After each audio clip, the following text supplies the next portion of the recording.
तालाब में बहुत से जीव रहते थे।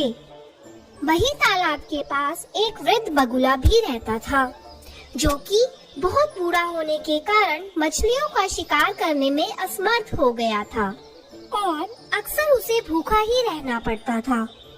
एक दिन जब बगुला तालाब के किनारे बैठा था, तब उसे एक तरकीब सूझी और बगुले ने जोर जोर से रोना शुरू कर दिया। बगुले को रोता देख एक केकड़ा तालाब से बाहर आया और बगुले से पूछा, क्या हो गया है बगले, क्यों रो रहा है पगले तू? ए केकड़ा भाई, मैंने एक आकाशवाणी सुनी है कि इस तालाब का पानी जल्द ही सूख जाएगा और यहाँ के सभी जीव मर जाएंगे। बस इसीलिए मेरी आंखों में आंसू हैं। और अम्मी जान कहती थी कि हो सके तो किसी का भला कर दो। अच्छा है। केकड़े ने यह बात तालाब में जाकर सभी को बताई और सभी जीव इकट्ठा होकर मदद लेने बगुला के पास आए और बगुला से बोले, अला बगला भाई, क्या आप हमें सुरक्षित स्थान तक पहुंचा सकते हैं? हाँ दोस्तों, यहाँ थोड़ी दूरी पर ही एक विशाल तालाब है। मैं तुम सब लोगों को कुछ ही दिनों में वहाँ पहुँचा दूंगा। सभी जीव मान गए।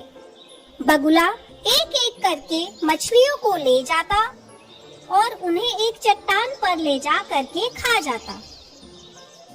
अब बगुला बहुत खुश था, क्योंकि उसे बिना किसी मेहनत के उसका भोजन मिल रहा था।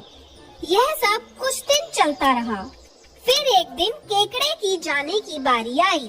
केकड़ा बगुले की पीठ पर बैठ गया और बगुला भी उड़ चला।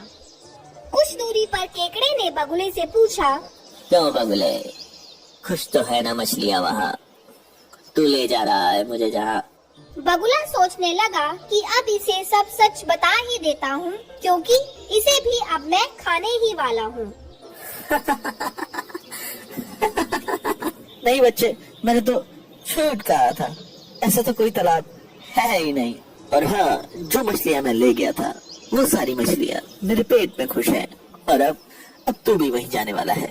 केकड़े ने सोचा, यदि यह दुष्ट बगुला जीवित रहा तो उसका और तालाब के सभी जीवों का जीवन संकट में आ जाएगा। यह सोचकर केकड़े ने अपने तेज पंजे बगुले की गर्दन में गाड़ दिए। ये तूने अच्छा नहीं किया बगुले, अब मरेगा बगुला। बगुला धरती पर जा गिरा और मर गया। बहुत फड़फड़ा रहा था, जान बचाएगा सबकी। केकड़े ने यह सारी बात वापस तालाब पर जाकर सभी जीवों को बताई। सभी जीवों ने समझदार केकड़े की प्रशंसा की और उसका धन्यवाद किया।